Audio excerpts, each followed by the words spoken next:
السلام عليكم ورحمة الله وبركاته.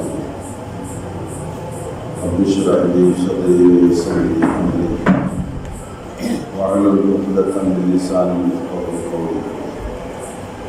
الحمد لله رب العالمين، والصلاة والسلام على سيد المرسلين وعلى آله وصحبه أجمعين. أما بعد، فقد قال الله سبحانه وتعالى في القرآن العظيم والفرقان المجيد: وقدمنا إلى ما عملوا من عمل فجعلناه هباء منثورا. وقال رسول الله صلى الله عليه وسلم: أما إنهم إخوانكم ومن جلدتكم ويأخذون من الليل كما تأخذون ولكنهم أقوام إذا خلوا بمحارم الله انتهكوها أو كما قال صلى الله عليه وسلم. அன்புமிக்க அருமை பெரியோர்களே, அன்பார்ந்த அருமை சகோதரர்களே, நேற்றைய தினம் ஒவ்வொரு முஸ்லிமுக்கும் அவசியம் இருக்க வேண்டிய ஹவுஃபுல்லா என்ற அல்லாஹ்வின் அச்சத்தை பற்றி நாம் பார்த்தோம். இன்று ரஜா, அல்லாஹ் மீது ஆதரவு என்பதை பற்றி நாம் பார்க்க வேண்டும். ஆனாலும் நேற்றைய செய்தியின் ஒரு சில விஷயங்கள் எஞ்சி இருக்கின்ற காரணத்தால் அவற்றை பார்த்துவிட்டு இன்றைய புதிய தலைப்புக்கு நாம் செல்வோம். அன்புக்குரியவர்களே, அல்லாஹ்வின் திருத்தூதர் ஸல்லல்லாஹு அலைஹி வஸல்லம் ஒரு திருவசனத்திற்கு விளக்கம் சொன்னார்கள். நாளை மறுமையில் அல்லாஹ் ரப்புல் ஆலமீன் சிலர்கள் கொண்டு வரக்கூடிய அமல்களை பயனற்ற புழுதிகளை போன்று ஆக்கிவிடுவேன் என்று குறிப்பிடுகின்றார். வகதிம்னா இலா மா அமிலு, அவர்கள் செய்த செயல்களின் பக்கம் நாம் நாடி சென்று ஃபஜஅல்நாஹு ஹபாஅம் மன்சூரா, அவற்றை பறக்கவிடப்பட்ட புழுதிகளாக நாம் ஆக்கிவிடுவோம் என்று அல்லாஹ் குர்ஆனிலே குறிப்பிடுகின்றார். இந்த திருவசனத்தில் அல்லாஹ் யாரை பற்றி சொல்லுகின்றான் என்பதை பற்றி விளக்க வந்தபோது அல்லாஹ்வின் தூதர் ஸல்லல்லாஹு அலைஹி வஸல்லம் சொன்னார்கள்: லஅலமன்ன அக்வாமம் மின் உம்மதி, என் உம்மத்தில் பட்ட சில சாரார்களை நான் அறிவேன். யஅதூன யௌமல் கியாமத்தி பி ஹஸனாத்தி அம்சாலி ஜிபாலி திஹாமா பைலா, நாளை மறுமையில் அல்லாஹ்வின் திருச்சமூகத்திற்கு நீதி விசாரணையை சந்திப்பதற்காக அவர்கள் வருகின்ற போது திஹாமா என்ற பகுதியில் எப்படி ஓங்கி உயர்ந்த பெரும் மலைகள் இருக்கின்றனவோ அந்த திஹாமா பகுதியில் இருப்பதை போன்ற மலையாக நன்மைகளை அள்ளி கொண்டு வருவார்கள். பைலா, பளிச்சென்று வெண்மையாக இருக்கும். ஆம், அப்படி வெளிச்சமா வெண்மையாக இருக்கக்கூடிய திஹாமாவின் மலைகளை போன்ற நன்மைகளை அள்ளி கொண்டு வருவார்கள். ஆனால்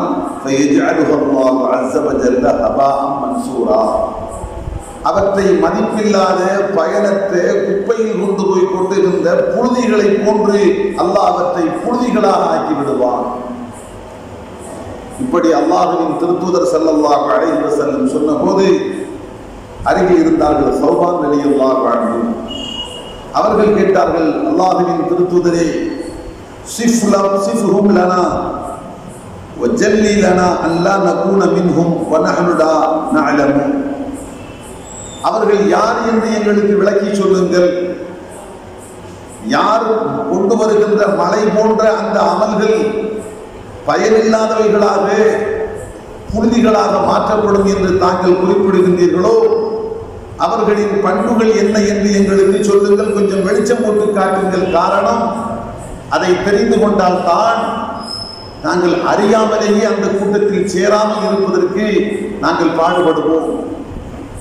அவருடைய குணங்கள் என்ன, அவருடைய பழக்கங்கள் என்ன என்று தெரியாமல் இருந்து விட்டால் நாங்கள் அறியாமல் அந்த கூட்டத்தில் நாங்களும் சேர்ந்து விடலாம். ஆகவே எச்சரிக்கையோடு அதிலிருந்து ஒதுங்குவதற்காக நாயகமே அந்த கூட்டத்தின் பண்புகள், குணங்கள், தன்மைகள் என்ன என்று எங்களுக்கு கொஞ்சம் விளக்கி சொல்லுங்கள் என்று கேட்டுக்கொண்டார்கள். அப்போது அல்லாஹ்வின் திருத்தூதர் ஸல்லல்லாஹு அலைஹி வஸல்லம் சொன்னார்கள், தோழர்களே, அமா இன்னஹும் இஹ்வானுக்கும், அவர்கள் உங்களுடைய உடன்பிறப்புகள் தான். வமின் ஜில்தத்திக்கும், உங்களுடைய தோளை பெற்றவர்கள், நீங்கள் என்ன நிறமோ அதே நிறத்தில் இருக்கின்றவர்கள் தான் அவர்களும். வயஅஹுதுன மினல் லைல், மட்டுமல்ல கமா தஅஹுதுன், இரவு நேரங்களில் நீங்கள் எப்படி நின்று வணங்குகின்றீர்களோ அதே போன்று அவர்களும் இரவு காலங்களில் நின்று வணங்குவார்கள். இத்தனை சிறப்பு பெற்றவர்கள், இரவிலே கணிசமான நேரம் நின்று அல்லாஹுவை நினைவு கூர்ந்து வணங்குகின்ற அளவுக்கு பக்குவப்பட்டவர்கள், பண்பட்டவர்கள். அப்படி என்றால் அவர்களுடைய அமல்களை அல்லாஹ் ஏன் குப்பையில் கொட்டுகின்ற குப்பைகளை போன்று புள்ளிகளாக அல்லாஹ் மாற்றுகின்றான்? அல்லாஹ்வின் தூதர் சொன்னார்கள் கடைசியாக, யஅஹுதூன் கமா தஅஹுதூன், நீங்கள் இரவில் நின்று வணங்குவதை போன்று அவர்களும் இரவில் நின்று வணங்குவார்கள். ஆனால் அவர்களிடத்தில் காணப்பட்ட குறைபாடு, வலாக்கின்னஹும் அக்வாமுன் இதா ஹலவு பி மஹாரிமில்லாஹ், தனிமையில் அல்லாஹ் தடுத்திருக்கின்ற ஹராமான விஷயங்களை செய்வதற்கு வாய்ப்பு கிடைத்து விட்டால் இன்தஹூஹா, தகர்த்து எரிந்து விடுவார்கள். அல்லாஹ் போட்டு வைத்திருக்கின்ற தடைகளை எல்லாம் தகர்த்து எரிந்துவிட்டு தாராளமாக உள்ளே மூழ்கி விடுவார்கள். இதுதான் அவர்களிடத்தில் காணப்படுகின்ற பிழையான குணம் என்று அல்லாஹ்வின் திருத்தூதர் விளக்கினார்கள். அன்புகளே, இங்கே அல்லாஹ்வின் திருத்தூதர் ஸல்லல்லாஹு அலைஹி வஸல்லம் அதிமுக்கியமான ஒரு செய்தியை சொல்லுகின்றார்கள். ஒரு மனிதன் பெரிய வணக்கசாலியாக இருக்கலாம், நோன்பு நோற்பது, தர்மம் செய்வது, இரவில் நின்று வணங்குவது, அல்லாஹுவை நினைவு கூர்வது, குர்ஆன் ஓதுவது, இப்படி அபரிமிதமான வணக்கத்தை பேடி வருகின்ற வணக்கசாலியாக இருக்கலாம். ஆனாலும் அவனிடத்தில் அல்லாஹ்வுடைய அச்சம் என்ற அந்த பண்பு இல்லை என்றால், அதைத்தான் பெருமானார் இங்கே குறிப்பிட்டார்கள், தனிமையில் ஹராமான காரியங்களை செய்வதற்கு வாய்ப்பு கிடைத்து விட்டால் தாராளமாக அந்த ஹராமிலே இறங்கி விடுவான். அவன் ஹராம் தடுக்கப்பட்ட பாவம் என்று கொஞ்சம் கூட பின்வாங்க மாட்டான். ஆனால் 4 பேருக்கு முன்பாக இருக்கின்ற போது அந்த ஹராமை விட்டு எச்சரிக்கையாக ஒதுங்கி ஓடுவான். தன்னை கண்காணிப்பதற்கு நாதி இல்லை, யாராலும் தன்னை தெரிந்து கொள்ள முடியாது. அத்தனை தனிமை என்று வந்துவிட்டால் எந்த ஹராமையும் செய்வதற்கு துணிந்து விடுவான். இந்த இழிகுணம் அவன் எத்தனை பெரிய வணக்கசாலியாக இருந்தாலும், அவன் திகாமாவின் மலைகளை போன்று மலை மலையாக நன்மைகளை கொண்டு வந்தாலும் அல்லாஹ் ரப்பல் ஆலமீன் அவன் கொண்டு வந்த அந்த மலை போன்ற நன்மைகளுக்கு ஒரு மதிப்பும் கொடுக்க மாட்டான். காற்றிலே பறக்க விடப்படுகின்ற புழுதிகளை போன்று அல்லாஹ் ஆக்கி விடுவான். அந்த விளையாடலாம். நாம் இங்கே புரிய வேண்டிய செய்தி, எத்தனை அமல்கள் நம்மிடத்தில் இருந்தாலும் தனிமையிலும் அல்லாஹுவை நினைத்து அஞ்சுகின்ற அந்த அச்சம் நம் நெஞ்சத்தில் ஆழ பதிந்திருக்க வேண்டும். 4 பேருக்கு முன்பாக மட்டுமல்ல, யாரும் என்னை கண்காணிக்காத தனிமை, ஹராமான ஒரு காரியத்தை செய்வதற்கு அருகில் வாய்ப்பு கிடைத்திருக்கிறது. இந்த ஹராமை செய்தால் யாராலும் கண்டுபிடிக்க முடியாது, அரசாங்கத்தால் தண்டிக்க முடியாது. அப்படி இருந்தாலும் என்னை படைத்ததாயின் அல்லாஹ் என்னை பார்த்து கொண்டிருக்கிறான். அல்லாஹ்வுடைய பார்வையை விட்டு நான் தப்ப முடியாது. அலம் யரவு அன்னல்லாஹ யரா, அல்லாஹ் குர்ஆனிலே கேட்கிறான், அல்லாஹ் பார்த்து கொண்டிருக்கிறான் என்பதை அவர்கள் அறிய வேண்டாமா? நீ எத்தனை தனிமையில் சென்றாலும் சரி, காரிருள் கடும் இருட்டுக்குள் நுழைந்து விட்டாலும் சரி, குகைக்குள் போனாலும் சரி, பூமியின் அடியில் சென்றாலும் சரி, எத்தனை தனிமையாக இருக்கட்டும் அல்லாஹ் அவனை பார்த்து கொண்டிருக்கிறான் என்பதை அவன் புரியவில்லையா? ஆக அன்புகளே, இங்கே அல்லாஹ்வின் திருத்தூதர் ஸல்லல்லாஹு அலைஹி வஸல்லம் ஒரு மனிதன் எத்தனை பெரிய வணக்கசாலியாக இருந்தாலும் அல்லாஹ்வுடைய அச்சம் இருந்தால்தான் அவன் செய்த வணக்கத்தான் நாளை மறுமையில் அவன் பயன் பெறுவான். இல்லை என்றால் குப்பையில் கொண்டு போய் கொட்டப்படுகின்ற குப்பை துகள்களை போன்று அவை பறக்க விடப்பட்டு விடும் என்பதை அல்லாஹ்வின் திருத்தூதர் ஸல்லல்லாஹு அலைஹி வஸல்லம் விளக்குகின்றார்கள். அதே போன்ற அன்பர்களே, எல்லா கோணங்களிலேயும் அல்லாஹ் அல்லாஹ்வுடைய அச்சம் வர வேண்டும். சிலருக்கு சில வகையான அச்சம் இருக்கும், வேறு வகையான அச்சம் இல்லை என்று அச்சமற்றவர்களாக இருப்பார்கள். ஒரு உண்மையான மூமின் அச்சத்தின் வகைகள் என்று மார்க்கம் எத்தனை சொல்கிறதோ அந்த எல்லா வகையான அச்சத்தையும் கொண்டவராக இருக்க வேண்டும். மார்க்கத்தில் பார்க்கின்றோம், முக்கியமான ஒரு அச்சம் தன்னுடைய கடைசி முடிவு எப்படி அமையும். அல்லாஹ் ஈமானோடு ஹுஸ்னுல் ஹாத்திமா, நல்ல முடிவாக என்னுடைய முடிவு அமையுமா, அல்லது ஈமான் இல்லாமல் கலிமா சொல்ல முடியாமல் சூல் ஹாத்திமா, கெட்ட முடிவாக என்னுடைய முடிவு அமையுமா என்று ஒவ்வொரு மனிதனும் வாழும் காலையில் அஞ்சிக் கொண்டே இருக்க வேண்டும். மௌத்தி நேரத்தில் நான் ஈமானோடு போவேனா? ஒரு சிலர் வேறு விஷயத்தில் அச்சம் கொள்வார்கள். மௌத்தி நேரத்தில் ஈமானோடு போவோமா என்பதை பற்றி சிந்தித்து பார்க்க மாட்டார்கள். விளையான போக்கு, அதை குறித்தும் நெஞ்சத்தில் ஆழத்தில் அச்சம் இருக்க வேண்டும். அதே போன்று நாம் வாழ்நாளில் செய்கின்ற அமல்களை அல்லாஹ் ஏற்றுக்கொள்வானா? இதுவரைக்கும் செய்திருக்கின்ற அமல்கள் அல்லாஹுவால் ஏற்றுக்கொள்ளப்பட்டதா அல்லது அல்லாஹுவால் புறந்தள்ளப்பட்டதா? அதை நினைத்து அஞ்ச வேண்டும். சிலர் தான் செய்த அத்தனை அமல்களையும் அல்லாஹ் ஏற்றுக்கொண்டு விட்டான் என்ற உறுதியோடு இருப்பதை போன்று காட்சியளிப்பார்கள். என்ன உறுதி? அல்லாஹ் ஏற்றுக்கொண்டு விட்டான் என்பதற்கு என்ன உறுதி? எந்த உறுதியும் இல்லை. அன்னை ஆயிஷா ரலியல்லாஹு அன்ஹா குர்ஆனின் ஒரு திருவசனத்திற்கு பெருமானாரிடத்தில் விளக்கம் கேட்டார்கள். நாயகமே, அல்லாஹ் குர்ஆனிலே குறிப்பிடுகின்றான், அவர்கள் செய்கின்ற காரியங்களை எல்லாம் செய்துவிட்டு கொண்டு வர வேண்டியவற்றை எல்லாம் கொண்டு வந்துவிட்டு அல்லாஹுவை சந்திக்க வேண்டுமே என்ற எண்ணத்தால் அஞ்சிக் கொண்டிருப்பார்கள் என்று அல்லாஹ் குறிப்பிடுகின்றானே. யாரை பற்றி அல்லாஹ் சொல்கின்றான்? செய்ய வேண்டியவற்றை எல்லாம் செய்துவிட்டு அல்லாஹுவை சந்திக்க வேண்டுமே என்று எண்ணி பார்க்கின்ற போது அல்லாஹ்வுடைய அச்சத்தால் நடுங்கிக் கொண்டிருப்பார்கள் என்று அல்லாஹ் குறிப்பிடுகின்றானே. யாரை சொல்லுகின்றான்? ஒருவேளை திருட்டு குற்றம் புரிந்துவிட்டு, மது அருந்திவிட்டு, விபச்சாரம் செய்துவிட்டு, ஆஹா இத்தனை பாவங்களை செய்துவிட்டோமே, நாம் அல்லாஹ்வை மௌத்துக்கு பின்பாக சந்திக்க வேண்டுமே, சந்திக்கின்ற போது நமது கதி என்னாகுமோ என்று அஞ்சிக் கொண்டிருக்கின்றார்களே, அவர்களை பற்றித்தான் நாயகமே அல்லாஹ் இங்கே குறிப்பிடுகின்றானா என்று அன்னை ஆயிஷா ரலியல்லாஹு அன்ஹா கேட்டார்கள். அப்போது அல்லாஹ்வின் திருத்தூதர் ஸல்லல்லாஹு அலைஹி வஸல்லம் சொன்னார்கள், லா பின்த சித்தீக், அபூபக்கர் சித்தீக் அவர்களின் மகளே, அவர்களை பற்றி அல்லாஹ் இங்கே குறிப்பிடவில்லை. அப்படி என்றால் யாரை பற்றி?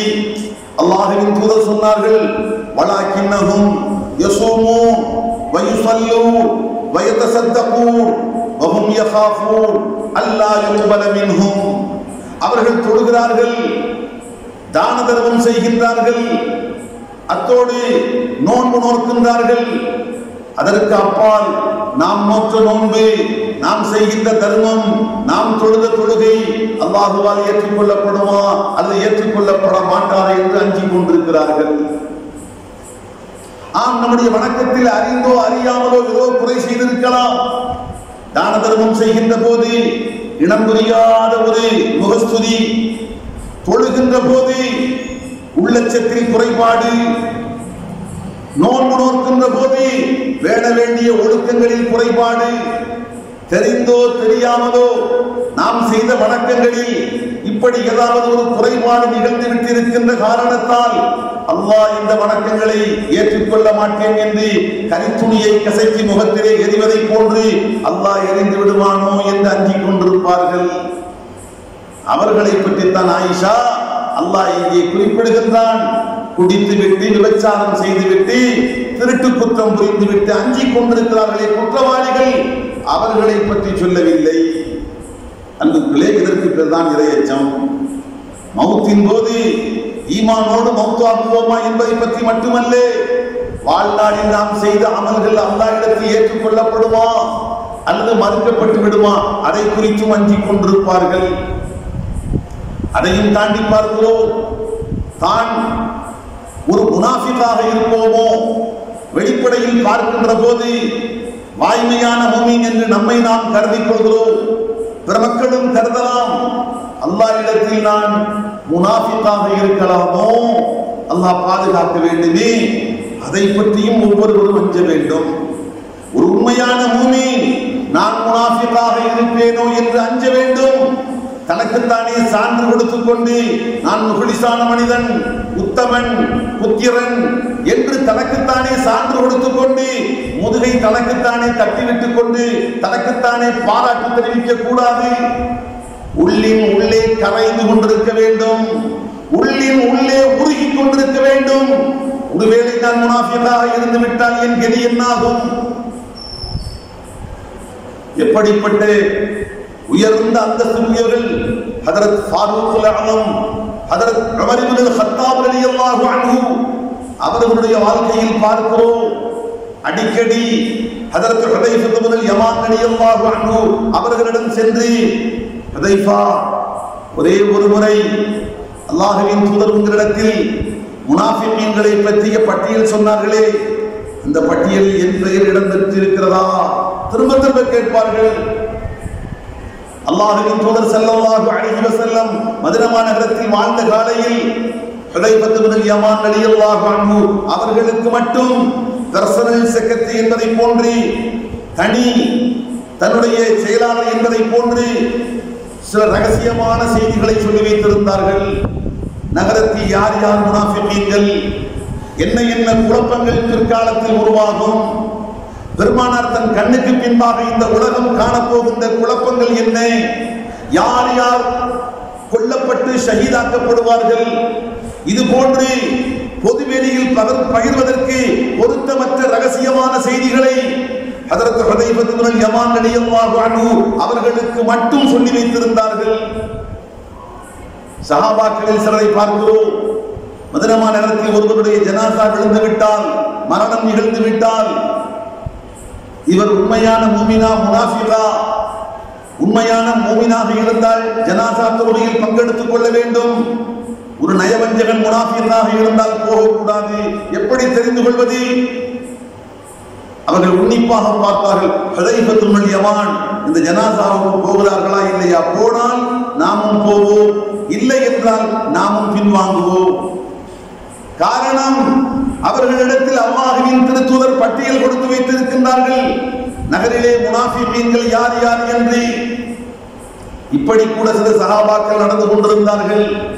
இந்த நிலையில் தான் ஹஜ்ரத் உமர் இப்னு அல்-கத்தாப் ரலியல்லாஹு அன்ஹு அவர்களிடத்தில் சென்று கேட்கிறார்கள், ஹுதைஃபா, அல்லாஹ்வின் திருத்தூதர் சொன்னார்களே முனாஃபிகீன்கள், அந்த பட்டியலில் என்னுடைய பெயர் இடம் பெற்றிருக்கிறதா சொல்லுங்கள் என்றார்கள். பல முறை கேட்டார்கள். ஒரு முறை சொன்னார்கள், இதற்கு பின் நான் யாருக்கும் சொல்ல மாட்டேன், உங்களுடைய பெயர் அந்த பட்டியலில் இல்லை என்று சொன்னார்கள். ஆனால் இனிமேல் யாருக்கும் நான் சான்று கொடுக்க மாட்டேன் என்று ஒதுங்கிக் கொண்டார்கள். அன்புக்குள்ளே, இந்த அச்சம் நமக்கும் வர வேண்டும். அச்சத்தின் பல வகை, அதிலே இது ஒரு வகை. அடுத்து பார்க்கின்றோம் இன்னொரு அச்சம், நாம் கற்ற கல்வியின்படி செயல்படுகின்றோமா?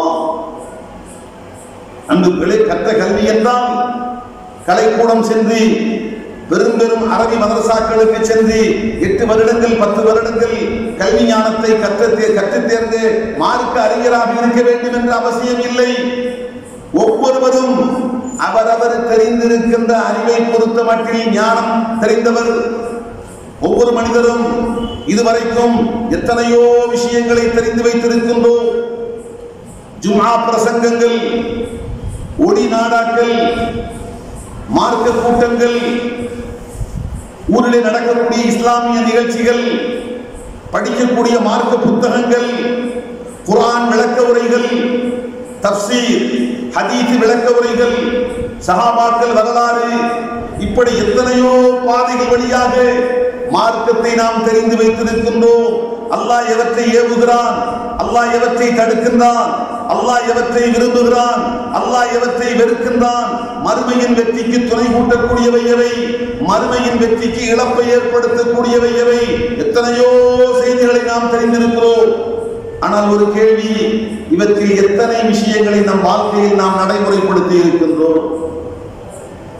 அல்லாஹ் ஏவியவை, அல்லாஹ் பிரியப்படுகின்றவை, சொர்க்கத்தை பெற்றுத் தருகின்றவை என்று நாம் தெரிந்திருக்கின்ற எல்லாவற்றையும் நம் வாழ்க்கையில் நாம் செயல் வடிவம் கொடுத்து நடைமுறைப்படுத்தி விட்டோமா? இதற்கு எதிர்மறையாக நாம் தெரிந்திருக்கின்றவற்றை விட்டும் நாம் எச்சரிக்கையாக ஒதுங்கிவிட்டோமா? நமது புற வாழ்க்கை, அந்தரங்க வாழ்க்கை, நமது உள்ளம் அனைத்தையும் அதுபோன்ற பாவங்களை விட்டும் எச்சரிக்கையாக பாதுகாத்துக் கொண்டு நாம் பரிசுத்தமாக இருக்கின்றோமா? நாளை அல்லாஹ்வின் திருமுன் 4 வகையான கேள்விகள் வரும். அந்த 4 கேள்விகளில் 4வது கேள்வி, மாதா அமில ஃபீமா அலிம, மனிதா நீ தெரிந்து கொண்டாயே மார்க்க ஞானம், அதில் எந்த அளவுக்கு உன் வாழ்க்கையை நீ செயல்படுத்தினாய் சொல். அதை சொல்லாமல் அல்லாஹ்வின் திருச்சமூகத்தில் இருந்து ஒரு அடி கூட எடுத்து வைத்து நகர முடியாது. இந்த அச்சம் அருமை சஹாபா பெருமக்களிடத்தில் இருந்தது. ஹஜ்ரத் அபூ தர்தா ரலியல்லாஹு அன்ஹு அடிக்கடி கண் கலங்குவார்கள். கண்ணீர் மாலை மாலையாக வடியும். அப்போது அவரிடத்தில் கேட்கப்படும், என்ன காரணத்தால் தாங்கள் அழுகின்றீர்கள், ஏன் அடிக்கடி அழுகின்றீர்கள்? அப்போது அவர்கள் சொல்லுவார்கள், இன்னமா அகாஃபு அன் யகூன அவ்வலமா யஸ்அலுனி அன்ஹு ரப்பி அன் யகூல கத் அலிம்த ஃபமா அமில்த ஃபீமா அலிம்த. நாளை மறுமையில் அல்லாஹ் நீதி விசாரணையின் போது என்னிடத்தில் முதல் கேள்வியாக, அபூ தர்தா நீ மார்க்கத்தில் எவற்றையெல்லாம் தெரிந்து வைத்திருந்தாயோ அவற்றையெல்லாம் வாழ்க்கையில் கடைபிடித்தாயா என்று அல்லாஹ் முதல் கேள்வியாக என்னிடத்தில் கேட்டுவிட்டால் நான் என்ன செய்ய? கேட்கின்ற முதல் கேள்வியே இதுவாக இருந்தால் நான் என்ன பதில் சொல்லுவேன்? ஆரம்பத்திலேயே பிரச்சனையாகிவிடுமே. இதை நினைக்கின்ற போதுதான் நான் அழுகின்றேன் என்று குறிப்பிடுகின்றார்கள்.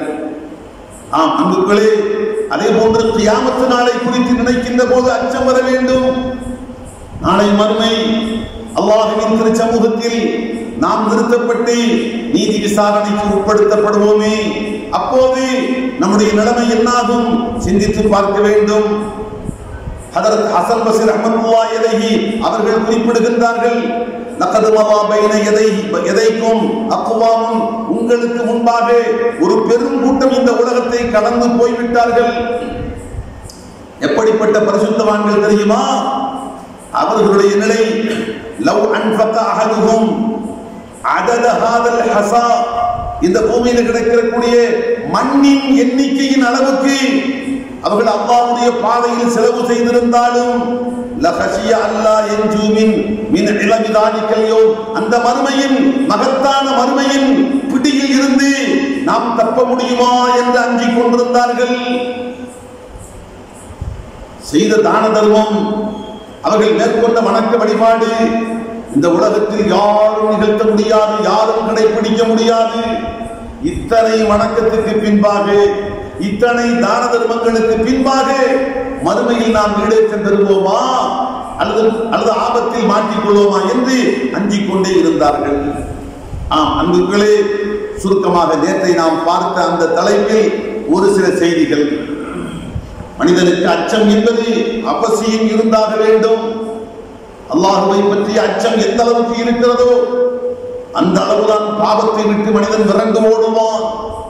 பாவத்தை விட்டு வேண்டாம் இந்த பாவத்தை புரிந்து விட்டால் அல்லாஹ்வுடைய கோபத்துக்கும் அல்லாஹ்வுடைய தண்டனைக்கும் நான் ஆளாக நேரிடும், வேண்டாம் என்று சொல்லி பாவத்தில் இருந்து எச்சரிக்கையாக ஒதுங்கி தன்னை பாதுகாத்துக் கொள்ள வேண்டும் என்று சொன்னால் நிச்சயமாக அல்லாஹ்வுடைய அச்சம் அவனுக்கு தேவை. அன்புகளே, அதே சமயத்தில் வெறும் அச்சம் மட்டும் இருந்து விட்டால் போதாது. அல்லாஹ்வை பற்றிய அச்சம் மட்டும் எல்லை தாண்டி விட்டால் சில போது ஆபத்தாக முடிந்துவிடும். ஒரு குறிப்பிட்ட அளவுதான் அச்சம் இருக்க வேண்டும். எந்த அளவுக்கு அச்சம்? பாவம் செய்வதற்கு வாய்ப்பு கிடைக்கின்ற போது அல்லாஹ்வுடைய அச்சம் வந்து அவனை தடுக்க வேண்டும், அவ்வளவுதான். பாவம் செய்வதற்கு வாய்ப்புகள் கிடைக்கின்ற போது அல்லாஹ்வுடைய அச்சம் வந்து அவனை தடுக்க வேண்டும். அந்த அளவுக்கு அல்லாஹ்வுடைய அச்சம் இருந்தால் போதும். அதை தாண்டி தன்னை அடித்துக் கொள்ளுகின்ற அளவுக்கு இரையச்சம் என்ற பெயரில் அது தேவையில்லாத ஒன்று, மார்க்கம் அதை விரும்பவில்லை. ஆனால் சிலர் எல்லை மீறி செல்கிற போது தன்னிலை மறந்தவர்களாக மாறிவிடுவார்கள், செயலற்று போய்விடுவார்கள்.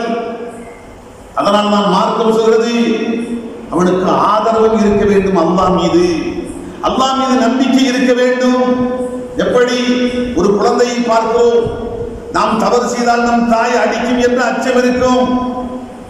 அதே குழந்தைக்கு எந்த நிலையிலும் என் தாய் என்னை அரவணைத்துக் கொள்வார், பசியோடு என் முகத்தை பார்த்தால் கருணையோடு என்னை அரவணைத்துக் கொண்டு உணவு கொடுப்பார் என் தாய். ஒருபோதும் என் தாய் முத்தாக என்னை ஒதுக்கிவிட மாட்டார். ஆதரவும் இருக்கிறது, அச்சமும் இருக்கிறது, தவறு செய்தால் தண்டிப்பால். அதே சமயத்தில் என்னுடைய ஆற்றாமையை கண்டால் என் தாய் என் மீது பரிவு கொண்டு என்னை அரவணைத்துக் கொள்வார். ஒரு பக்கம் அச்சம், மறுபக்கம் ஆதரவு. இதே போன்று அடியார்களுக்கு அல்லாஹ் மீது அச்சமும் இருக்க வேண்டும். அதனால் பாவத்தை கண்டு விரண்டு ஓடுவான். மறுபக்கம் அல்லாஹ் மீது ஆதரவும் இருக்க வேண்டும்.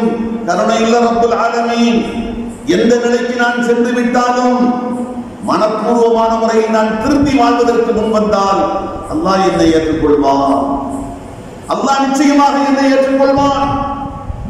நான் எத்தனை கொடிய பாவியாக சராசரி மனிதர்களால் ஏற்றுக்கொள்ள முடியாத மோசமான நிலைக்கு நான் சென்று விட்டாலும் ரப்புல் ஆலமீன் நான் பரிசுத்தமான இதயத்தோடு உண்மையாகவே திரும்பி வாழ வேண்டும் என்று நான் முன்வந்து விட்டால் நிச்சயமாக அல்லாஹ் என்னை மன்னித்து தன் கருணையில் அரவணைத்துக் கொள்வான். இதுதான் ஆதரவு. அன்புகளே, ஒரு பறவை தான் விரும்புகின்ற இலக்கை சென்று அடைய வேண்டும் என்றால் அதற்கு 2 இறக்கைகள் தேவை. ஒரே நேரத்தில் 2 இறக்கைகளும் செயல்பட வேண்டும்.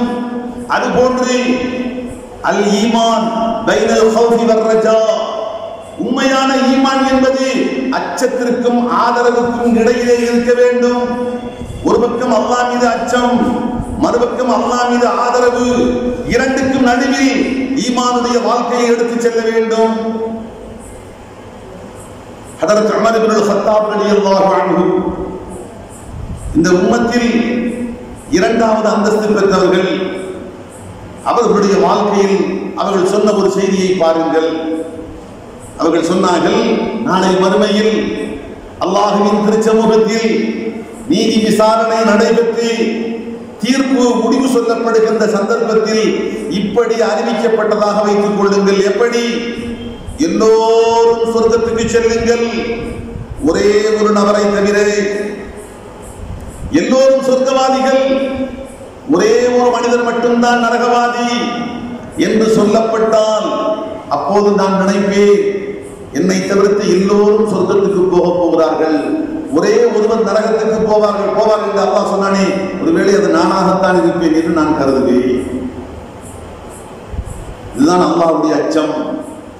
அதே சமயம் மறுபக்கம் அல்லாஹ் இதற்கு மாற்றமாக இப்படி அறிவிப்பு செய்தான், எல்லோரும் நரகத்துக்கு செல்லுங்கள், ஒரே ஒரு மனிதரை தவிர அவர் மட்டும்தான் சொர்க்கத்துக்கு செல்ல வேண்டும் என்று அறிவிப்பு செய்யப்பட்டால் அப்போது எனக்கு ஆதரவு இருக்கும். என்னை தவிர்த்து எல்லோரும் நரகத்துக்கு போகலாம், சொர்க்கத்துக்கு போகின்ற அந்த ஒரு மனிதன் நானாக இருக்கலாம். அல்லாஹ் மீது ஆதரவு. அன்புகளே, எல்லோரும் சொர்க்கத்துக்கு போய்விட்டு ஒருவர் மட்டும் நரகத்துக்கு செல்லலாம் என்று வருகிற போது அல்லாஹ் மீது உள்ள அச்சம், அந்த ஒருவன் நானாக இருக்கலாம். இங்கே எதிர்முனையில் பார்க்கிறோம், எல்லோரும் நரகத்துக்கு போய்விட்டு சொர்க்கத்துக்கு போகின்ற அந்த ஒரு மனிதர் அது நானாக இருக்கலாம். ஆதரவு. ஆம், இப்படித்தான் அல்லாஹ்வுடைய அச்சத்திற்கும் ஆதரவுக்கும் மத்தியில் வாய்மையான முஃமின்களுடைய வாழ்க்கை இருக்க வேண்டும். ஆம், அந்த அடிப்படையில் அன்புகளே, அச்சத்தை பற்றி பார்த்த நாம் அல்லாஹ் மீது இருக்கின்ற, அல்லாஹ் மீது வைக்க வேண்டிய ஆதரவை பற்றியும் நாம் தெரிந்து கொள்ள வேண்டும். முதல் செய்தி, நமக்கு ஆதரவை தருகின்ற முதல் செய்தியை பார்க்கிறோம். அன்புகளே, நாம் அல்லாஹ்வை பற்றி எப்படி எண்ணுகின்றோமோ நாம் எண்ணிய எண்ணத்தின்படித்தான் அல்லாஹ்வுடைய செயல்பாடுகள் இருக்கும்.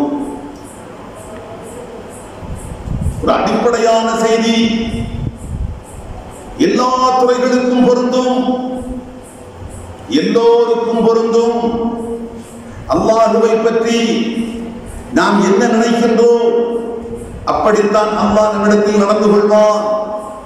ஹதீஸே குத்ஸி என்று அல்லாஹ்வின் திருத்தூதர் சொன்னார்கள், அன இன்த லன்னி அப்தி பி, என் அடியான் என்னை குறித்து எப்படி கருதுகின்றானோ அதற்கு ஏற்ற முறையில் நான் அவனிடத்தில் நடந்து கொள்வேன்.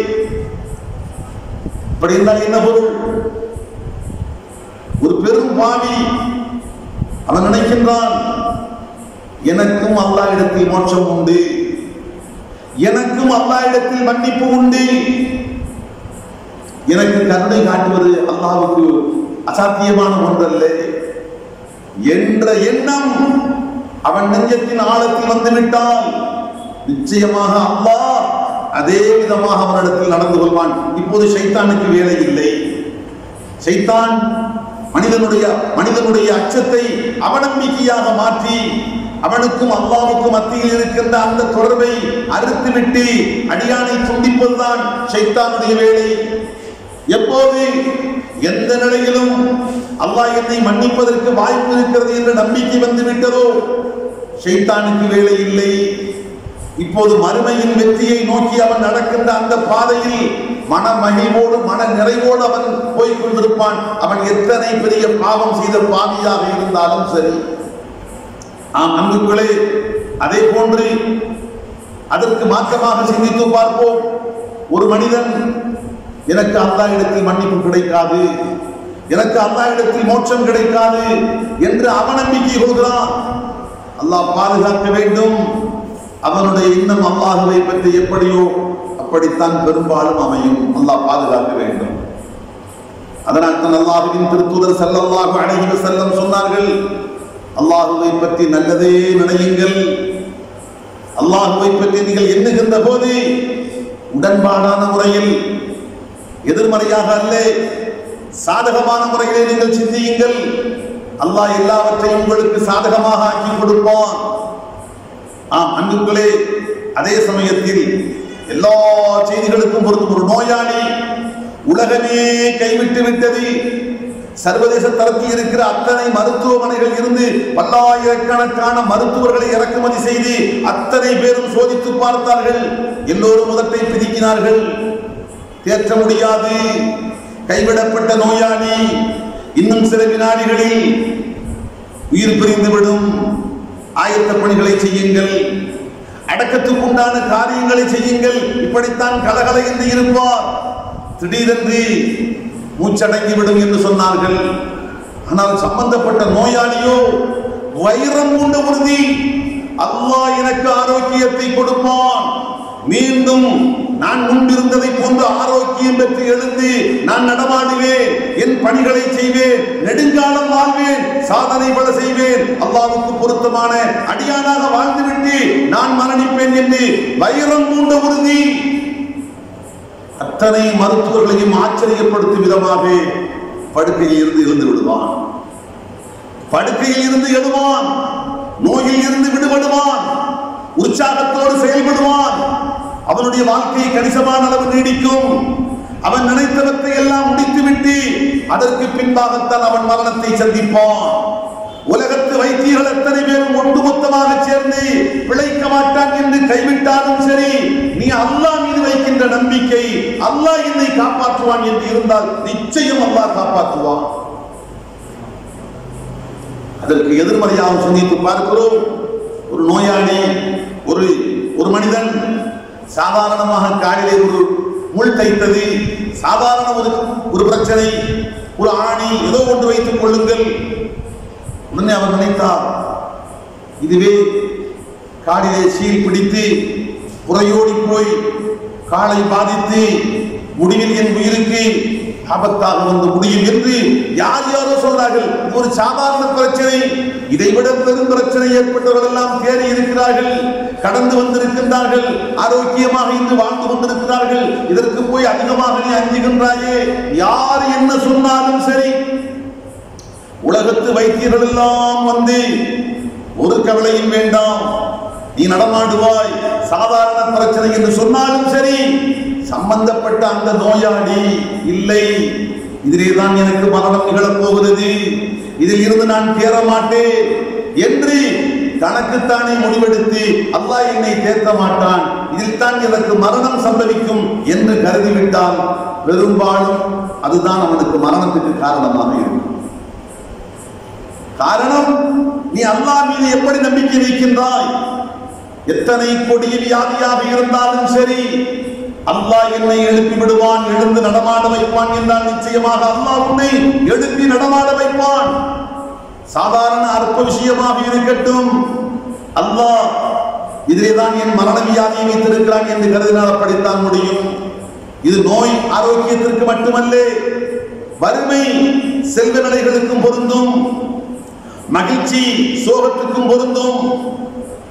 ஒரு மனிதன் என் வாழ்க்கையை அல்லாஹ் மகிழ்ச்சிகரமாக ஆக்கி கொடுப்பான், வளமான செழிப்பான வாழ்க்கையாக அல்லாஹ் ஆக்கி கொடுப்பான், நல்லோர்களுடைய தோழமையோடு அல்லாஹ் என் வாழ்க்கையை அமைத்துக் கொடுப்பான், அல்லாஹ்வுக்கு பொருத்தமான பாதையில் என்னுடைய வாழ்க்கை பயணப்படும். இப்படி உடன்பாடாக சிந்திக்கின்றான். அதே போன்று அல்லாஹ் அமைத்துக் கொடுப்பான்.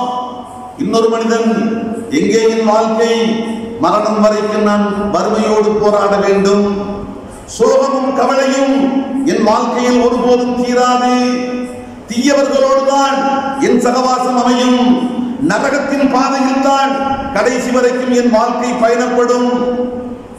இப்படி அவன் நினைத்தால் இப்படித்தான் அமையும். அல்லாஹ் பாதுகாக்க வேண்டும். அல்லாஹ்வின் தூதர் ஸல்லல்லாஹு அலைஹி வஸல்லம் அதைத்தான் ஹதீஸே குத்ஸியின் மூலம் சுருக்கமாக சொன்னார்கள். அல்லாஹ்வை பற்றி நீங்கள் எப்படி கருதுகின்றீர்களோ அப்படித்தான் அல்லாஹ் உங்களிடத்தில் நடந்து கொள்வார். அன்பர்களே, அடிப்படையான ஒரு செய்தி, வாழ்க்கையின் எல்லா துறைகளுக்கும் பொருந்தும். ஒரு மாணவன், பள்ளிக்கூடத்தில் படிக்கக்கூடிய மாணவன், அவன் கருதுகின்றான், இப்போது நான் இப்படி இருந்தாலும் விரைவாக நான் பாடங்களை உற்சாகத்தோடும் ஊக்கத்தோடும் படிப்பேன், உள்ளத்தில் இருத்துவேன், திருப்பி பார்ப்பேன், நல்ல விதமாக பரீட்சையை சந்திப்பேன், நிச்சயமாக அவன் மேலே வருவான். இத்தனைக்கும் மற்ற மாணவர்களோடு அவனுடைய அறிவு திறமையை ஒப்பிட்டு பார்த்தால் கீழ்நிலையில் உள்ளவன். அல்லாஹ் மீது வலுவான நம்பிக்கை இருக்கிறது, அல்லாஹ் உன்னை மேலே நிச்சயம் கொண்டு வருவான். ஆனால் மற்ற மாணவர்களோடு ஒப்பிட்டு பார்க்கின்ற போது அறிவிலே உயர்ந்தவன், சிந்தனையில் சிறந்தவன், புத்திசாலித்தனமானவன், ஆனால் தன்னை பற்றி நினைக்கிறான், நான் எங்கே படிக்க போகிறேன், நான் எங்கே மரணம் செய்ய போகிறேன், எங்கே புரிய போகிறேன், எங்கே எழுத போகிறேன். உன் வாழ்க்கை அப்படித்தான் அமையும். நீ எப்படி நினைத்தாய் அப்படித்தான். படிப்புத்துறை மட்டுமல்ல, பொருளாதாரம் மட்டுமல்ல, அரசியல் மட்டுமல்ல, ஆன்மீகம் மட்டுமல்ல, மனிதனுடைய ஆரோக்கியம் மட்டுமல்ல, மனிதனுடைய வாழ்க்கையில் அவன் சந்திக்கக்கூடிய எல்லா பிரச்சனைகளுக்கும் சொல்லப்பட்ட செய்தி. நாம் இங்கே பார்ப்பது அல்லாஹ்வுடைய பொருத்தத்தோடு ஒப்பிட்டு பார்க்கிறோம். ஒரு மனிதன் அல்லாஹ்வோடு தன்னை நல்ல விதமாக சிந்திக்கின்றான். நான் அல்லாஹ்வுக்கு பொருத்தமாக நடப்பேன், அல்லாஹ் ஏவிய காரியங்களை நான் செய்வேன், அல்லாஹ் தடுத்திருக்கின்ற பாவங்களை விட்டு ஒதுங்குவேன், நாளை மறுமையில் அல்லாஹ் தன் கருணையில் அரவணைத்துக் கொள்ளுகின்ற வாய்மையான ஒரு அடியானாக நான் போய் சேருவேன், நிச்சயம் அல்லாஹ் எனக்கு தௌஃபீக் செய்வான் என்று ஒருவன் கருதினால் அதற்கு அல்லாஹ் அவனுக்கு தௌஃபீக் செய்வான்.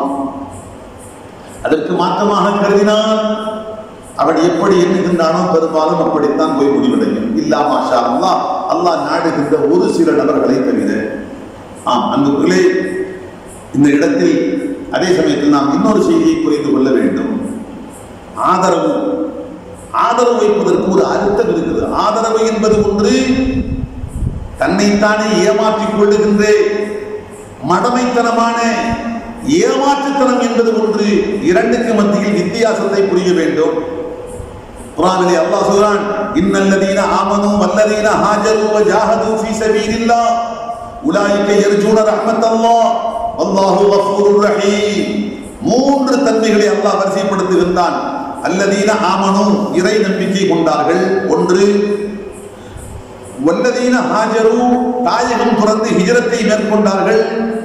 வஜாஹது ஃபீ ஸபீலில்லாஹ், அல்லாஹ்வுடைய பாதையில் அறப்போர் புரிந்தார்கள். ஈமான், ஹிஜ்ரத், ஜிஹாது, இந்த மூன்று வகையான முயற்சியும் அவரிடத்தில் இருக்கிறது.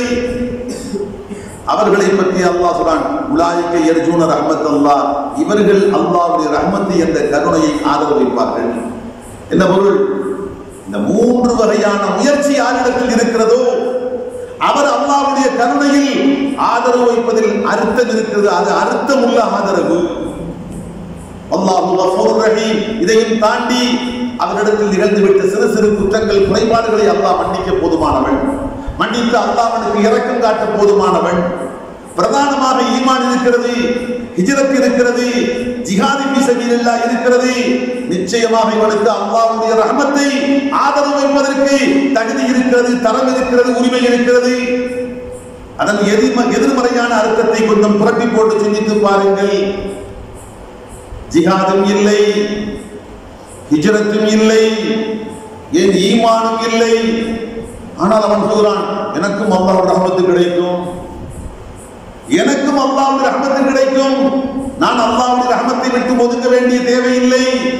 அறியாமை, மூடத்தனம், தன்னைத்தானே ஏமாற்றிக் கொள்ளுகின்ற பேதமை. உனக்கு ஒருபோதும் அல்லாஹ்வுடைய ரஹ்மத்தை எதிர்பார்ப்பதற்கு முகாந்தரம் இல்லை. குர்ஆனிலே அல்லாஹ் நபிமார்களுடைய பிச்சலங்களை பற்றி இகழ்ந்து பேசுகின்ற இடத்தில் அல்லாஹ் இப்படி குறிப்பிடுகின்றான். பாராட்டி பேசுகின்ற இடமல்ல, அல்லாஹ் இகழ்ந்து பேசுகிறான். எப்படி? ஃபஹலஃப மின் பஅதிஹிம் கல்ஃபுன். அந்த நபிமார்களுக்கு பின் அவர்களின் சந்ததிகள் இந்த உலகத்துக்கு வாழ வந்தார்கள். எப்படிப்பட்ட நபிமார்கள்? நூஹ் அலைஹிஸ்ஸலாம், மூசா அலைஹிஸ்ஸலாம், ஈசா அலைஹிஸ்ஸலாம், தாவூத் அலைஹிஸ்ஸலாம், சுலைமான் அலைஹிஸ்ஸலாம், ஹஜ்ரத் இப்ராஹிம் அலைஹிஸ்ஸலாம், இஸ்ஹாக் அலைஹிஸ்ஸலாம், பெரும் பெரும் நபிமார்கள். இவர்களுக்கு பின் அவர்களின் வடிவார்கள் இந்த உலகத்துக்கு வந்தார்கள். வரிசுல் கிதாபே, வேதத்துக்கு வாரிசாக ஆனார்கள். தங்களுடைய முன்னோர்களுக்கு கொடுக்கப்பட்ட வேதம், மூசா நபிக்கு கொடுக்கப்பட்ட வேதத்துக்கு மூசா நபியின் வழிகளில் அவருடைய பிச்சலங்களில் வந்த வடிவார்கள் அனந்தரம் கொண்டார்கள். இப்ராஹிம் நபிக்கு கொடுக்கப்பட்ட சுஹுபுகளுக்கு அவருடைய பிச்சலங்கள் உரிமை கொண்டார்கள். இப்படி எந்தெந்த நபிக்கு வேதங்கள் கொடுக்கப்பட்டதோ, ஆகமங்கள் கொடுக்கப்பட்டதோ அவற்றுக்கு அவர்களின் வடிவார்கள் வாரிசுகளாக ஆனார்கள். ஆனால் அதன்படி வாழ்க்கையில் செயல்பட்டார்களா? அவற்றை செயல்படுத்தினார்களா? அல்லாஹ் சொல்றான், யஹுதுன அரத ஹாதல் அத்னா. இந்த அற்ப உலகத்தின் ஆதாயத்தை தான் கையில் எடுத்தார்கள். நபிமார்களின் வாரிசுகள், வேதத்துக்கு வாரிசுகள். ஆனால் செய்த காரியம் இந்த அற்ப உலகத்தின் சொற்ப ஆதாயத்துக்காகத்தான் தங்களுடைய சிந்தனை, செயல், பேச்சு அனைத்தையும் அர்ப்பணித்தார்கள். அப்படியெல்லாம் செய்துவிட்டு வயகூலுனே, அவர்கள் சொல்லுகிறார்கள், சய்யுஃபரு லனா, எங்களுக்கு விரைவில் மன்னிப்பு வழங்கப்படும், அல்லாஹ் எங்களை மன்னித்து விடுவான், எங்களை மன்னிப்பது அல்லாஹ்வுக்கு பெரிய விஷயம் இல்லை என்றும் சொல்லிக் கொள்வார்கள் என்று அல்லாஹ் சொல்கிறான். இந்த இடத்தில் இடிந்து பேசுகின்ற இடத்தில், பாராட்டுகின்ற இடத்தில் அல்ல, இழிவாக சுட்டி காட்டுகின்ற இடத்தில் இழி செயல் என்று அல்லாஹ் இவர்களை பற்றி குறிப்பிடுகின்றான். அப்படி என்றால் என்ன பொருள்? வெற்றி நம்பிக்கை அல்ல. ஆதரவு என்பது அர்த்தத்தோடு கூடிய ஆதரவாக இருக்க வேண்டும். அதற்கான ஏற்பாடுகளை செய்துவிட்டு ஆதரவு வைக்க வேண்டும். அந்த ஆதரவு தான் தகுதியும் தரத்தோடும் கூடிய ஆதரவாக இருக்க முடியும். சூரத்துல் கஹ்ஃபிலே அல்லாஹ் குறிப்பிடுகின்றான், ஒரு பெரிய செல்வந்தன் ஒரு பெரிய தோட்டத்துக்கு சொந்தக்காரனாக அதிபதியாக இருந்தான். அவனோ அல்லாஹ்வை ஏற்றுக்கொள்ளவும் இல்லை, அல்லாஹ்வுடைய மார்க்கத்தின்படி வழி நடக்கவும் இல்லை. இந்த நிலையில் அவனுடைய சகோதரன் ஒருவன், அவன் ஈமான் கொண்டவன், ஈமானின் அடிப்படையில் வாழ்க்கை அமைத்துக் கொண்டவன், அவன் தனக்கு கிடைத்த சொத்துக்களை எல்லாம் அல்லாஹ்வுடைய பொருத்தத்தை நாடி தர்மம் செய்து விட்டான். இந்த நிலையில் அவன் ஒரு நாள் இவனுடைய தோட்டத்தை சுற்றி பார்ப்பதற்காக வேண்டி வருகின்றான்.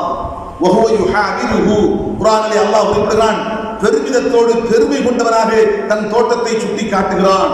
இதெல்லாம் எனக்கு கிடைக்கப்பெற்ற செல்வம், என் திறமைக்கு கிடைக்கப்பெற்றது என்று சொல்லிவிட்டு ஒரு வார்த்தையை சொல்கிறான். எப்படி?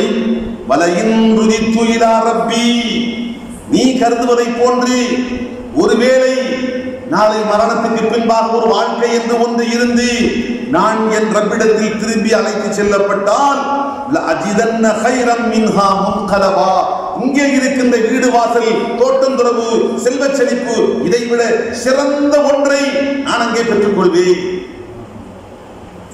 இங்கே இருக்கின்ற தோட்டம் இதைவிட மேலான தோட்டம், இங்குள்ள வீடு இதைவிட மேலான மாளிகை, இங்கிருக்கின்ற இருக்கின்ற வசதிகள், அதைவிட மேலான வசதி வாய்ப்புகள், அவற்றை எல்லாம் நான் பெற்றுக்கொள்வேன். ஒருவேளை நான் அங்கே திரும்ப சென்றால், அல்லாஹ் இந்த வார்த்தையை அவனை இடித்து காட்டுவதற்காக சொன்னான். அறிவீனமான முறையில் பேசுகின்றான் என்று படிக்கின்ற இடத்தில், பாராட்டுகின்ற இடத்தில் அல்ல, படித்துரைக்கின்ற இடத்தில் அல்லாஹ் இந்த வார்த்தையை சொன்னான். இவன் இப்படி அல்லாஹ் மீது ஆதரவு வைப்பதற்கு என்ன தகுதி இருக்கிறது?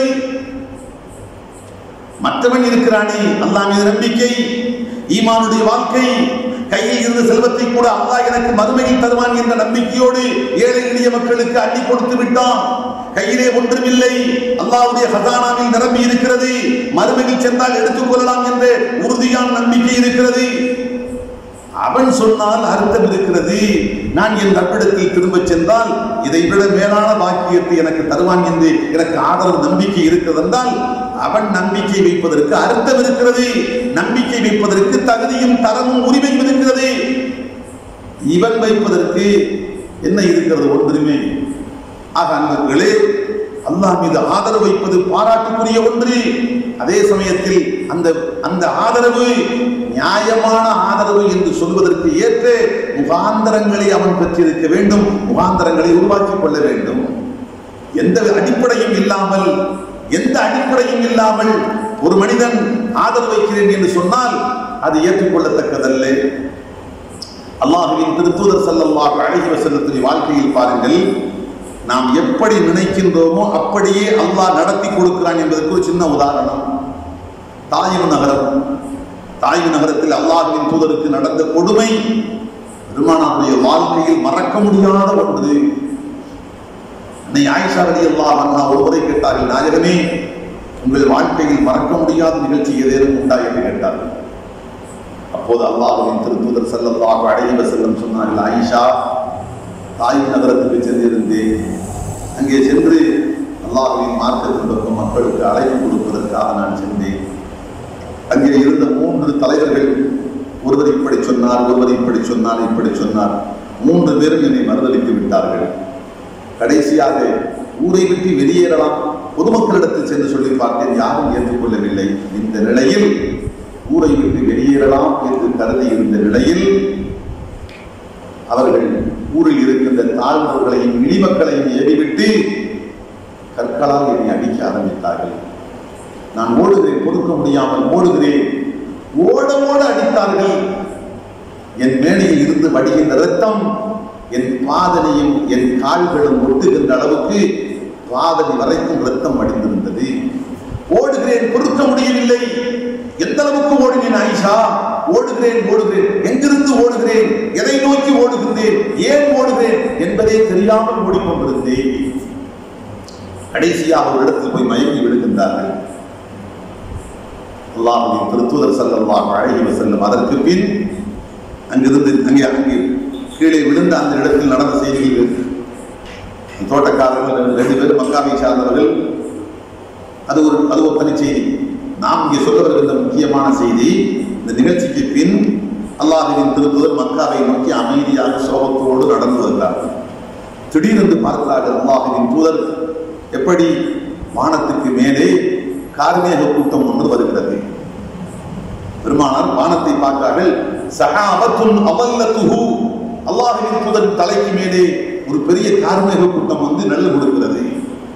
பெருமானார் ஆச்சரியப்பட்டார்கள், நம்மை தொடர்ந்து வருகிறது என்று நபரை வான் நோக்கி பார்த்தார்கள். ஐதா ஃபிஹா ஜிப்ரீல், அங்கே மாணவர் கோமான் ஜிப்ரீல் அலைஹிஸ்ஸலாம் இருக்கின்றார்கள். ஃபநாதாஹு காயிலன், அல்லாஹ்வின் தூதரை அழைத்து சொன்னார்கள், ஜிப்ரீல், நாயகமே, இன்னல்லாஹ கத் சமிஅ கௌல கௌமிக லக வமா ரத்து அலைக.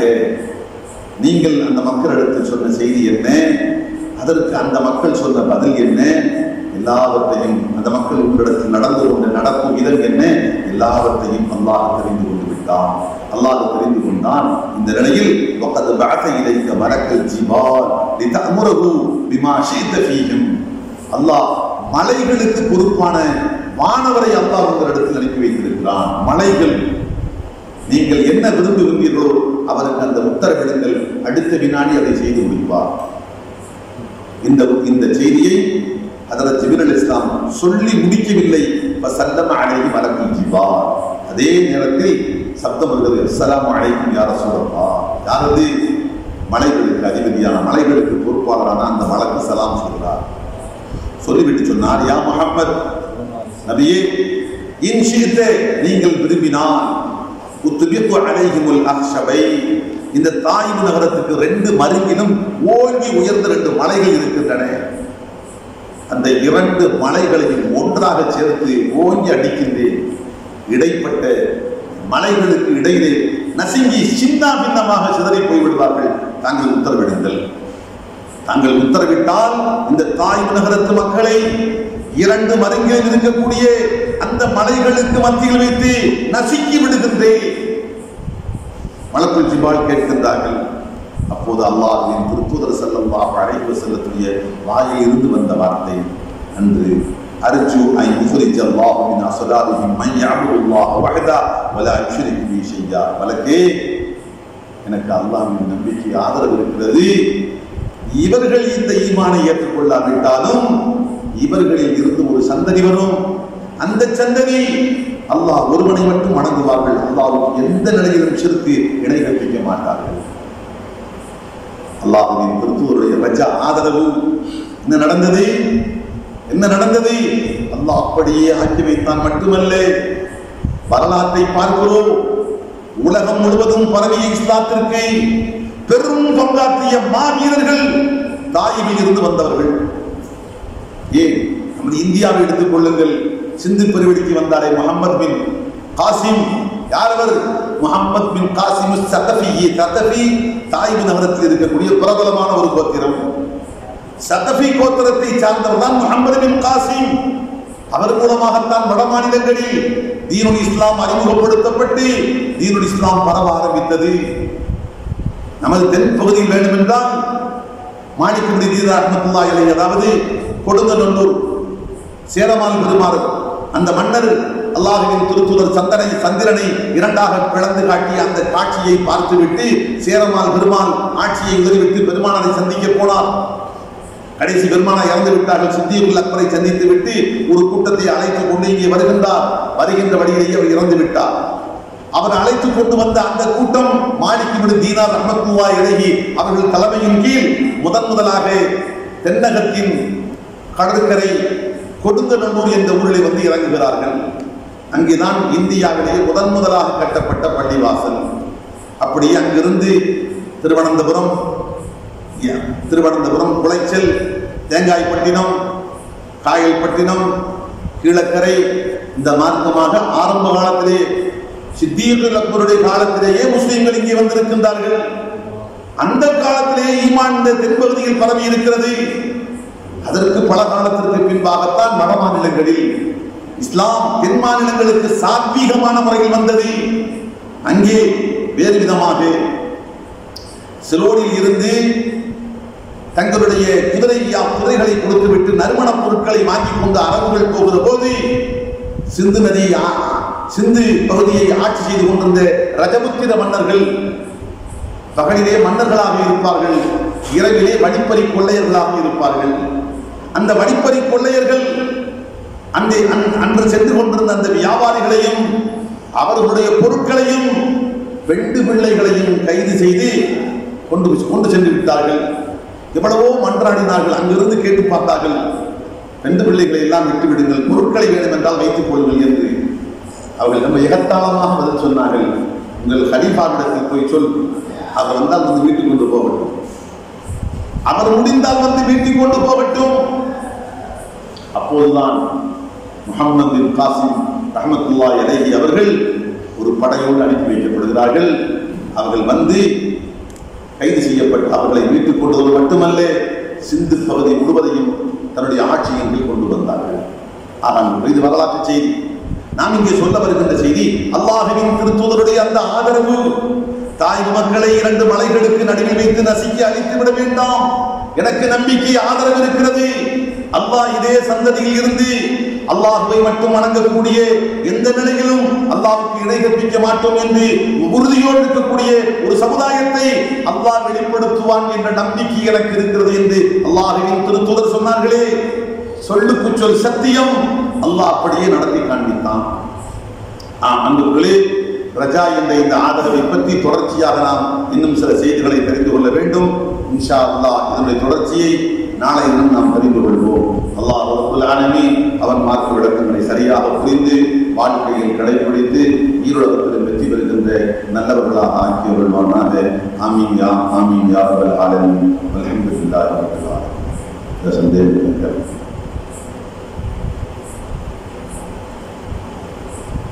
சக்காத்தை பொறுத்த வரைக்கும் சில பேர் வந்து ஏழ்மை நிலைக்காக அவங்களுக்கு வாழ்வாதாரத்துக்கு சம்பாத்தியத்துக்கு எதுவுமே இல்லை. அவங்களுக்கு பொருளாக பணமாக கொடுக்காம அவங்களுக்கு தையல் மிஷின் மாதிரி வாங்கி கொடுக்குறது, இந்த மாதிரி பண்ணலாமா? அதாவது நேரடியான செய்தி என்னன்னா, ஜக்காத்து நிதியை அவங்க கையில் கொடுத்துடணும். அந்த நிதியை அவங்க தங்களுடைய வாழ்க்கையை சரி செய்வதற்கு தேவையான வழியில் செலவு செய்யணும். இதுதான் அசல் நோக்கம். நாமளே ஒரு குறிப்பிட்ட பொருளை வாங்கி கொடுத்து நிர்பந்திக்க இதைத்தான் நீங்கள் வச்சுக்கிறணும் அப்படின்னு நிர்பந்திக்கிறது அவ்வளவு பொருத்தமாக தெரியல. அதே சமயத்தில் இவருக்கு காசை கொடுத்து அவதாரித்தனமாக செலவு செஞ்சு நாசமாக்கி வாங்கி கொடுத்தால், காத்து நிதியை அவர்கிட்ட கொடுத்தா அவர் அதை தாரமாக செலவு செஞ்சு வீணடிச்சுவார் என்று இருந்தால், அப்படி ஒரு நிலை வரக்கூடாதுங்கிறதுக்காக வேண்டி அவருக்கு பயனுள்ள ஒரு உபகரணத்தை வாழ்க்கைக்கு சம்பாத்தியத்துக்கு தேவையான ஒரு பொருளை வாங்கி கொடுத்து அதன் மூலமாக அவர் பிழைச்சிருக்குன்னு சொன்னால் அது ஒரு குற்ற நிலை வழங்கியப்போ அவர் வீணடிப்பார் என்று ஒரு சூழ்நிலை இருந்தார். அப்படி இல்லை, அவ்வளோ அறிவார்ந்த ஆடு அது புத்திசாலித்தனமாக செயல்படுவார், கொடுக்கக்கூடிய காசை வீணடிக்க மாட்டார் என்னன்னா காசை அவரை குறைச்சது பெற்றார். நேரடியாக அவருடைய முழு ஆதிக்கத்தில் இருக்கணும். அவர் என்ன விரும்புகின்றாரோ அதற்கு தடை இல்லாமல் சுதந்திரமாக அந்த காசை அவர் செயல்படணும். சுதந்திரமாக செயல்படணும். இந்த துறையில தான் இந்த காசை பயன்படுத்தணும், வேறு துறைக்கு பயன்படுத்தக்கூடாது என்று நாம் நிபந்தனை விதிச்சா அவனுக்கு பூரண அதிகாரம் இல்லை. எல்லாம் சொல்றது பூரண அதிகாரத்தோடு அவன்கிட்ட கொடுத்துரும். இன்னம சதகாத்து லில் ஃபுகரா, லில்னா அவனுடைய ஆதிக்கம், அவனுடைய உரிமை, அவனுடைய சொந்தம் எல்லாவற்றையும். அதனால முழு அதிகாரத்தோடு அந்த காசு பணத்தை பயன்படுத்துவதற்கு ஏற்ற முறையில் அவனுக்கு அது உடமையாக்கி கொடுக்கப்பட வேண்டும், சொந்தமாக்கி கொடுக்கப்பட வேண்டும். அந்த கோணத்தை பார்க்கும்போது பொருட்களாக கொடுக்கிறதை விட நேரடியாக காசு பணத்தை கொடுத்துட்டு அவர் விரும்புகின்ற முறையில் பயன்படுத்தி கொள்ளட்டும் என்று சொல்றதுதான் ஏற்றம். அதே சமயத்தில் ஆடு பொருத்தமான ஆளாக இல்லை, விலையாக பயன்படுத்தி காசை நாசமாக்கிடுவார் என்று சொன்னால் அறிவார்ந்த முறையில் பயன்படுத்தி நம்மளா ஒரு ஹெல்ப் உதவிமா சொல்லிருந்தாங்கன்னா தவறு.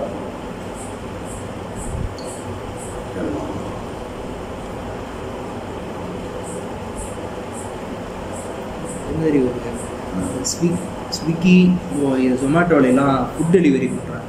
சென்னை திருச்சி மாதிரி இடத்துல நம்ம பசங்கள்லாம் பண்ணுறாங்க. அவங்க வந்து பயணத்துக்குன்னு நோம்பில் நோம்பு பிடிச்சிருக்கணும். பயணம் செய்கிறவங்களுக்கும் சில சட்டங்கள் இருக்குது. அவங்க ஒரு நாளைக்கு 40 50 கிலோமீட்டர் வரைக்கும் சென்னையிலேயே சுற்றுறாங்க. ஆனால் குறிப்பிட்ட பகுதிக்குள்ள அவங்களுக்கு அந்த சட்டங்கள்லாம் பொருந்தணும். அவங்களுடைய முழு நேர வேலையே அதுதான். கேள்வி, சென்னைக்கு உள்ளேயே உணவு பெரும் ஹோட்டல்களில் இருந்து உணவெடுத்து கொண்டு போய் உணவை கொடுக்கக்கூடிய இருசக்கர வாகனத்தை போய் உணவை கொடுக்கக்கூடிய அந்த பணியாளர்கள் குறைஞ்சது ஒரு நாளைக்கு அவங்க சுற்றக்கூடிய மொத்த அளவை சேர்த்து பார்த்தா 300 மைல் போகலாம், 100 மைல் போகலாம். இப்போ அவங்களுக்கு பிரயாணிகள் என்ற அந்த சட்டம், பிரயாணிகளுக்கு கொடுக்கப்பட்ட சலுகை உங்களுக்கு கொடுக்குமா? பிரயாணிகள் கொடுத்தது என்ன? 4 காத்து 2 காத்து ஆகிக்கலாம். கசரு லொஹரையும் அசரையும் சேர்த்து சொல்லலாம். ஜம்மு ரமலானுடைய நோம்பை திருப்பி வேறு நாள் வச்சுக்கலாம். இதுதான் சலுகை, பிரயாணிகளுக்கு கொடுக்கப்பட்ட சலுகை.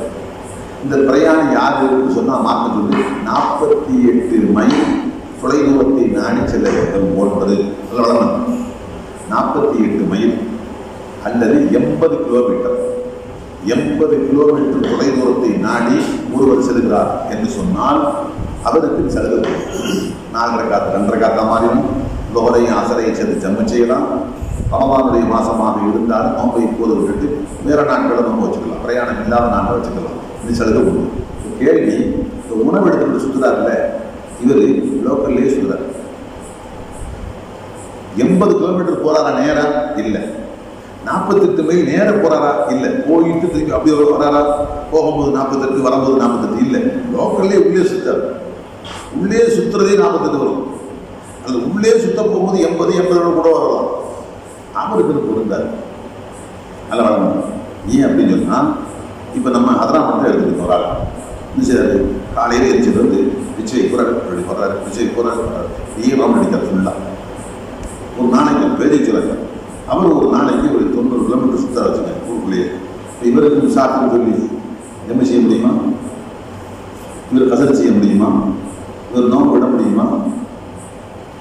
80 கிலோமீட்டர் நேரம் போகணும். 80 கிலோமீட்டருக்கு அப்பால் இருக்கக்கூடிய ஊரை நாடி, தொலைதூரத்தில் இருக்கிற அந்த ஊட்டை நாடி இவர் போகணும். இப்போ இந்த நோம்பு கொடுக்கக்கூடிய ஆளுங்க 80 கிலோமீட்டர் தொலைதூரத்தில் உள்ள 48 மைல் தொலைதூரத்தில் உள்ள யாரையும் நாடி போகல. அவங்களுடைய அந்த ஹோட்டலுக்கு அந்த குறிப்பிட்ட அந்த வாங்கக்கூடிய நபருக்கு நடுல அவங்க நேரம் போய் பார்த்தாங்கனாக்க 10 கிலோமீட்டர் இருக்கலாம், 20 கிலோமீட்டர் இருக்கலாம், 30 கிலோமீட்டர் இருக்கலாம். அதுக்குள்ளதான் இன்னும் பல இடத்துக்கு சுற்றுறதுனால என்ன செய்யுது, தூரம் ஜாஸ்தியாக தெரியுது. அப்போ அந்த அவங்களுடைய அந்த கடைக்கு அந்த பெறுகின்ற மக்களுடைய இருப்பிடத்துக்கு மத்தியில் உள்ள தொலை தூரம் 48 மைலாகவோ அல்லது 80 கிலோமீட்டராகவோ இருந்தால் மட்டும்தான் அந்த சலுகை பொருந்தும். இல்லை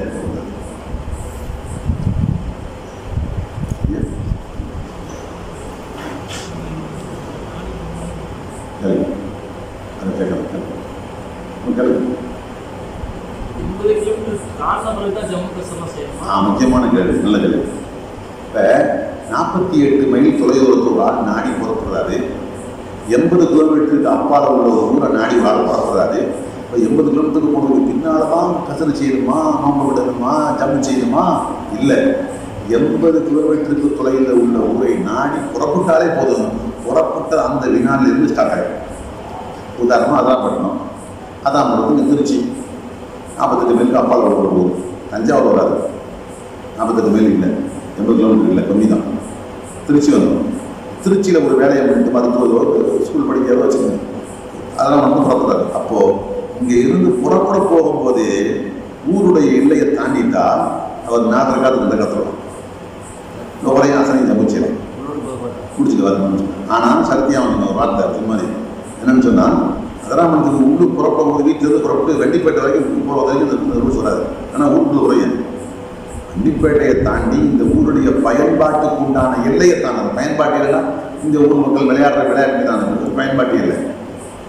ஆடு மாடு மேய்க்கக்கூடிய புல்வெளி இருக்குது, அது பயன்பாட்டு இல்லை. இதையெல்லாம் கடந்துட்டீங்க. இப்போ சொன்ன மாதிரி உள்ளூர் புதுக்கோட்டை அல்லது அதுக்கு முன்னாடி வந்துடும்.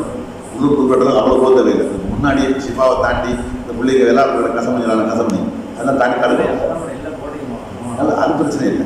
அது சும்மா நம்ம வச்சுக்கிறது. நம்ம இன்னும் 10 கிலோமீட்டரோட இருக்கலாம். அதெல்லாம் இப்போ நம்ம போடுறதுக்குது அது இன்னொரு 5 கிலோமீட்டருக்கு அப்பா வச்சுக்கலாம். யார் நம்ம வைக்கிறது நல்லா வச்சான். மார்க்குங்கிறது உங்களுடைய பயன்பாட்டுக்கு உள்ள இல்லை தான் நினைச்சா. பயன்பாட்டுக்கு உள்ள இல்லை ஊரை விட்டு ஒரு 1/2 கிலோமீட்டர் இருக்குது. அதுக்கப்புறம் பயன்பாட்டு இதெல்லாம் இல்லை அப்படின்னு சொன்னால் அந்த பயன்பாட்டு இலையை தாண்டிட்டா இங்கே ஜம்மு செய்யலாம், இங்கே கசரு செய்யலாம், நோன் போடுறதுக்கு புறப்பட்டாலே மீண்டும் இந்த இடத்துக்கு திரும்பி வந்து சேர்ற வரைக்கும் அந்த இடத்துக்கு வந்துட்டீங்க, நீ ஜம்மு செய்ய முடியாது. இது கசரு சுருக்கக்கூடாது, இது நோன் போடுறது. சரியா? இது டாக்ஸி டிரைவர்ஸு, பஸ் டிரைவர்ஸ்லாம் இருக்காங்க. ரொம்ப தூரம் அவங்களோட அன்றாட வேலையுமே அதுதான். சில பேர் சென்னையிலேருந்து கன்னியாகுமரி வரைக்கும் ஓட்டுறாங்க. அவங்களுக்கு தாராளமாக போடுவோம், 100க்கு 100 போடுவோம். அப்படி கேட்குறாப்புல சென்னையில் இருந்து கன்னியாகுமரிக்கு டெய்லி பஸ் போக்குவரத்து உள்ள டிரைவர் கன்னியாகுமரிக்கு ஓடுறது வேலை எங்கே திருவாரூர் வரைக்கும் வச்சுக்கோங்க. டெய்லி நைட்டில் காலையில் சாயந்தரம் 6 மணிக்கு வண்டி எடுப்பார். மறுநாள் காலையில் அங்கே போய் சேருவார். இன்னும் அடுத்து மறுநாள் மாலைக்கு அங்கே புறப்படுவார், இது வந்து சேருவார். இவருக்கு தாராளம். ஏன் இவர் 48 மைலுக்கு அப்பால் உள்ள ஊரை நாடி போகிறார். 80 மைலுக்கு அப்பா 80 கிலோமீட்டருக்கு அப்பால் உள்ள நாடி போகிறார். அதனால் தாராளம் 100க்கு 100 போகும். ஏன் இது பயணத்தில் இருக்கிறங்கிற நிலைங்கிறது. இப்போ வந்து நம்ம சென்னை போகிறேன், போய் அங்கே ஒரு 2 நாள் பயணத்தில் இருக்குதுட்டு திரும்ப வரேன். அந்த 2 நாள்லையுமே சில பேர் என்ன பண்ணுறாங்க, ஜம்மு கசர் செய்கிறாங்க. அது சரியான அங்கே நேரம் கருத்து வேறுபாடு. அதாவது 80 கிலோமீட்டருக்கு அப்பால் உள்ள ஊரை நாடி போனீங்க, போயிட்டு அந்த ஊரில் இருக்கிற வேலைக்காக எத்தனை நாட்கள் வரைக்கும் அந்த சலுகை உங்களுக்கு கிடைக்கும், எத்தனை நாட்களுக்கு பின் அந்த சலுகை கிடைக்காது என்று கேட்டால் அறிஞர்களுக்கு வந்து வித்தியாசம். உதாரணமாக ஹனஃபி அறிஞர்கள் கேட்டால் 15 நாளைக்கு உள்ள வரைக்கும் அந்த ஊரில் தங்கினா அந்த சலுகை மேம்படுத்தலாம். 3 ரகம் 4 ரகாத்து 2 ரகாத்து தவறையாசை ஜம்மு செய்யலாம், நோம்பு விட்டுக்கலாம். இது 14 நாள் தங்குறது. 15 நாள் தங்குறதாக நீர் வச்சிட்டாரு.